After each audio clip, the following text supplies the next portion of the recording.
नमस्ते and welcome to my channel Deep Astro Universe. आज मैं बात करूंगी मकर लग्न राशि वालों के लिए, मतलब कैप्रिकॉर्न लग्न राशि वालों के लिए मई का जो महीना है वो कैसा रहेगा। सबसे बड़ा ट्रांजिट मई के महीने में जो हो रहा है वो है हमारे बृहस्पति देव का ट्रांजिट। वो 1 मई को हो जाएगा और जब वो ट्रांजिट होगा तो कहीं ना कहीं बहुत सारे लोगों के जीवन में आप बदलाव देखोगे, क्योंकि नेक्स्ट 1 ईयर में कभी ना कभी आपके महादशा अंतरे पितंतर के हिसाब से गुरुदेव की कोई ना कोई दशा ज़रूर आएगी, चाहे वो महादशा हो, अंतरदशा हो, प्रत्यंतर हो, तो उसका रिजल्ट आपको ज़रूर मिलेगा। उसके साथ साथ अगर कहीं ना कहीं उनके त्रिकोण में बैठे हुए ग्रह या जो बृहस्पति देव अगर वृषभ राशि में जा रहे हैं तो वहाँ पे कोई ग्रह बैठे हैं, या फिर कोई नक्षत्र अगर है जिसका बृहस्पति देव का नक्षत्र है किसी ग्रह का, या किसी की महादशा अंतरे पे चल रही, तो उसका रिजल्ट आपको बहुत ही प्रोमिनेंटली दिखेगा आपके जीवन में।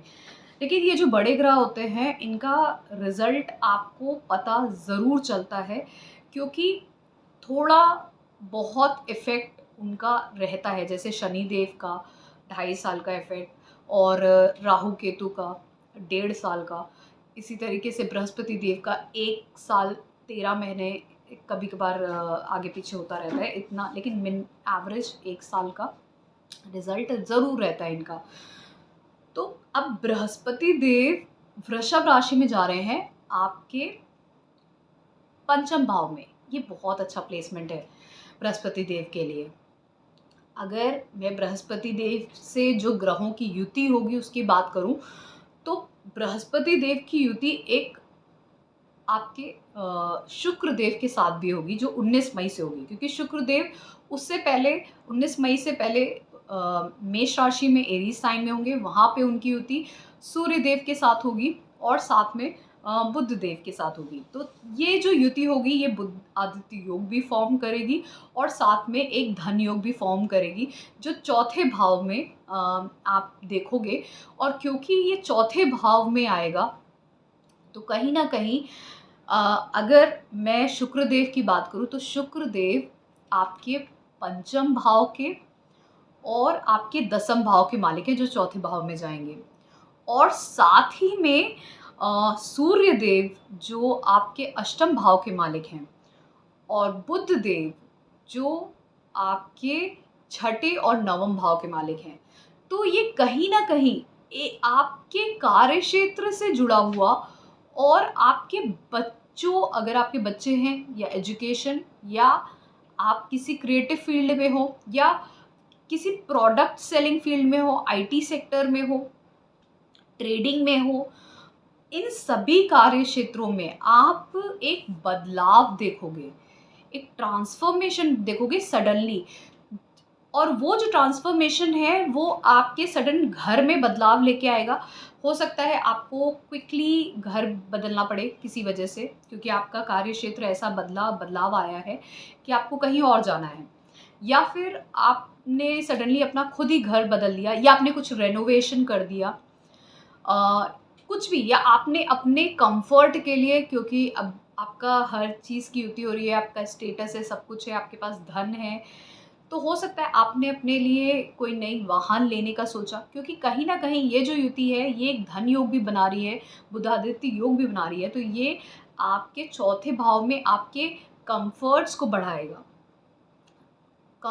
बढ़ाएगा, लग्जरी को बढ़ाएगा।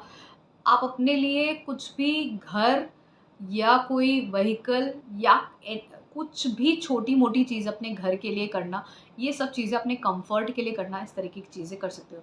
पर ये आपकी माता की ज़िंदगी में, आपके मदर की लाइफ में थोड़े से हेल्थ इश्यूज़ लेके आ सकता है, और थोड़े से ट्रबल आपके उनकी हेल्थ को लेके हो सकते हैं। उसके अलावा ये कहीं ना कहीं बहुत सारे बदलाव दिखाता है आपके खुद के होम लाइफ में। इसी तरीके से जब बृहस्पति देव के साथ युति होगी शुक्र देव की 19 मई से, और वहाँ पे सूर्य देव की भी युति होगी पंचम भाव में, ये युति बहुत अच्छी है क्योंकि शुक्रदेव दसम भाव के और पंचम भाव के मालिक होकर वहाँ पे विराजमान होंगे पंचम भाव में। साथ ही में बृहस्पति देव जो आपके 12वें भाव के तीसरे भाव के मालिक हैं वो भी पंचम भाव में होंगे।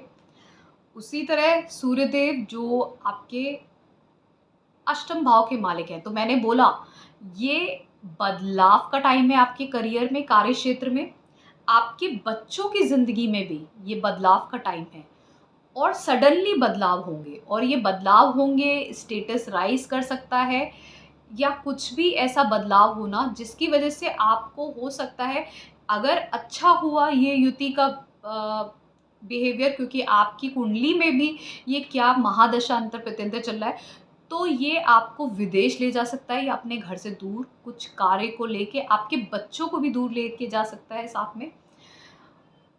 अगर ये युति आपकी महादशा अंतरदशा के हिसाब से नेगेटिव इफेक्ट दे रही होगी, तो ये युति आपकी लाइफ में अनएक्सपेक्टेड खर्चे भी दिखाता है।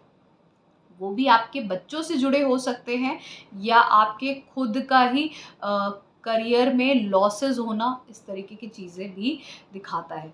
तो दोनों ही एस्पेक्ट को इसलिए मैं बता रही हूँ क्योंकि अब किसी की महादशा बहुत ख़राब है, मतलब वो अब एस्ट्रो यूनिवर्स लेके आया है कुंडली एनालिसिस बुकलेट, आपकी पर्सनलाइज्ड कुंडली बुकलेट जिसमें आपको D1 chart, D9, D10 chart, आपकी महादशास जो अच्छी हैं या बुरी हैं और साथ में मेजर इवेंट्स जो आपकी लाइफ में होने वाले हैं उससे रिलेटेड टू ये बुकलेट सिर्फ 1000 रुपीज़ में। तो अभी बुक कर सकते हैं आप हमारी ईमेल आईडी पे या फिर व्हाट्सएप नंबर पे हमें मैसेज करके। रिजल्ट ही प्रॉपर पूरे खराब दे रही है, स्ट्रेसफुल है।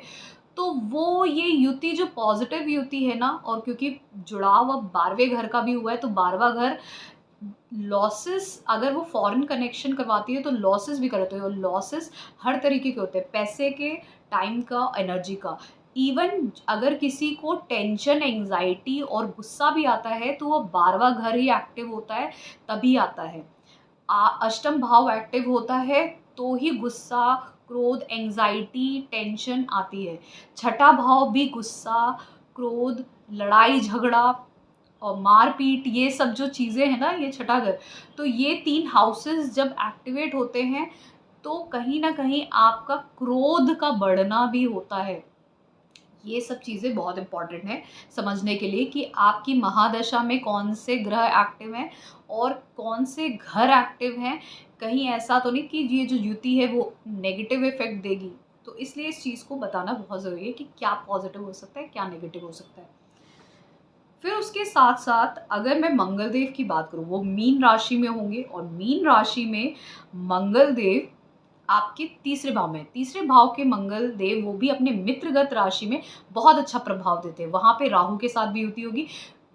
कोई भी इंसान अगर कोई बहुत अच्छी job, advance technology, engineering field में शुरू करना चाह रहा है या फ़ॉरेन से कनेक्शन करके एक्सपोर्ट इम्पोर्ट या बिज़नेस शुरू करना चाह रहा है, वो सब इस टाइम पे कर सकते हैं क्योंकि इससे बेटर युति नहीं हो सकती। बस ये आपके ब्रदर्स के साथ प्रॉब्लम लेके आएगी, ये पॉइंट टू बी नोटेड होना चाहिए। लड़ाई झगड़ा तक करवा सकती है, लेकिन एक सेपरेशन भी हो जाएगा उनसे, इस तरीके का ये युति का बिहेवियर होता है।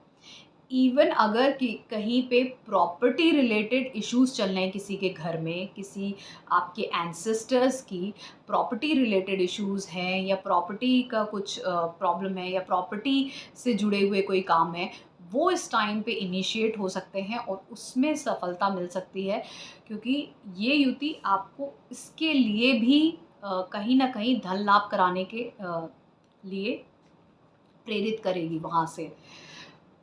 मंगल देव आपकी कुंडली में चौथे भाव के मालिक है और 11वें भाव के मालिक हैं। इसीलिए मैंने कहा प्रॉपर्टी से गेन होना, प्रॉपर्टी का लाभ होना, घर से दूर भी होने के चांसेस हैं और प्रॉपर्टी का लाभ होना धन के फॉर्म में, इसके भी चांसेस हैं क्योंकि मंगल देव पहले 14 मई तक उत्तरा भाद्रपद शनि के नक्षत्र में रहेंगे। शनि दूसरे भाव में है, तो धन की प्राप्ति होना, फैमिली में कुछ बदलाव होना, खासकर कुछ गेन्स होना, प्रॉपर्टी का गेन होना, कंफर्ट का गेन होना, तो ये इसके चांसेस सबसे ज़्यादा बनते हैं। ठीक है, और ज़्यादातर क्योंकि ये जो युति हो रही है तो ये प्रॉपर्टी पहले से एग्ज़िस्ट कर सकती है, उससे आपको इनहेरिटेंस के फॉर्म में मिला इस तरीके से, या आपने खुद ही कुछ नया अपनी ही प्रॉपर्टी को वापस से बिल्डअप किया, या कुछ नया इनिशिएट किया, या कोई नया बिज़नेस इनिशिएट किया अपने ही फैमिली को लेके, ये भी हो सकता है। बड़े भाई-बहनों को, सिबलिंग्स को लेके, गेन्स उनसे लेके, इस तरीके के भी चांसेस बनते हैं। यही मंगल जब रेवती नक्षत्र में होंगे 14 मई के बाद, तो वो बुध के नक्षत्र में होंगे और बुध देव आपके चौथे भाव में रहेंगे, और वो मंगल की ही राशि मेष राशि में है।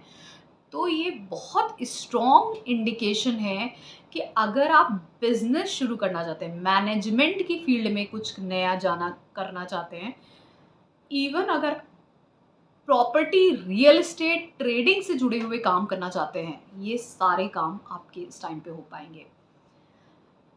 लेकिन ध्यान देने वाली बात है, जब ये बुध देव चौथे भाव में होंगे तो आपको अपनी हेल्थ का ध्यान रखना, अपनी माता की हेल्थ का ध्यान रखना, इसका ध्यान रखना पड़ेगा। कोई लड़ाई झगड़ा ना हो, कोई घर का एनवायरनमेंट, अपने होम का एनवायरनमेंट डिस्टर्ब ना हो लड़ाई झगड़े की वजह से, इसका ध्यान रखने की ज़रूरत पड़ेगी। बाकी चाइल्ड बर्थ के लिए बहुत अच्छा टाइम पीरियड है। इवन जो लोग शादी करना चाह रहे हैं उनके लिए टाइम पीरियड बहुत अच्छा है, उनका भाग्य साथ देगा, लाभ, अपॉर्चुनिटीज़ मिलना, इसके भी चांसेस हैं। थोड़ा-सा आपका विज़डम और इंटेलिजेंस बढ़ेगा इस टाइम पे, और आप अच्छे से कोई डिसीज़न ले पाओगे लाइफ में, इसके भी बहुत ज़्यादा पॉसिबिलिटीज़ बनते हैं। जो लोग हायर एजुकेशन की तरफ जाना चाहते हैं, ट्रैवल करके कहीं दूर कुछ नया इनिशिएट करना चाहते हैं, कोई गुरु मिलना आपको जीवन में, ये भी हो सकता है। आपके बच्चों की लाइफ में, अगर बच्चे हैं, उनकी लाइफ में कुछ हो सकता है। अ, हो सकता है वो हायर एजुकेशन की तरफ जाए, वो अपनी खुद की एजुकेशन में अच्छा करें और उनको लाभ हो। कोई उनको मतलब उन्होंने अपनी एजुकेशन में अच्छा किया, उनको कुछ लाभ हुआ, कुछ अवार्ड, रिवॉर्ड मिला, इस तरीके की भी चीज़ें हो सकती हैं। तो ये था मेरा एनालिसिस मई महीने में मकर लग्न राशि वालों के लिए कैसा रहेगा। और अगर आपको अपना कंसल्टेशन लेना है, पेड कंसल्टेशन, तो आप मुझे कांटेक्ट कर सकते हैं मेरे व्हाट्सएप नंबर पे। मेरे फॉर्म्स अवेलेबल हैं, फॉर्म्स फिल करके व्हाट्सएप नंबर पे कांटेक्ट कर सकते, कैन आप कभी भी मेरे से कंसल्टेशन ले सकते हो। उसके अलावा भी प्रोडक्ट्स भी अवेलेबल हैं, तो अगर आपको कोई प्रोडक्ट बाय करना है तो वो भी आप बाय कर सकते हो। Thank you so much. Please do subscribe to my channel Deep Astro Universe. ओम नमः शिवाय।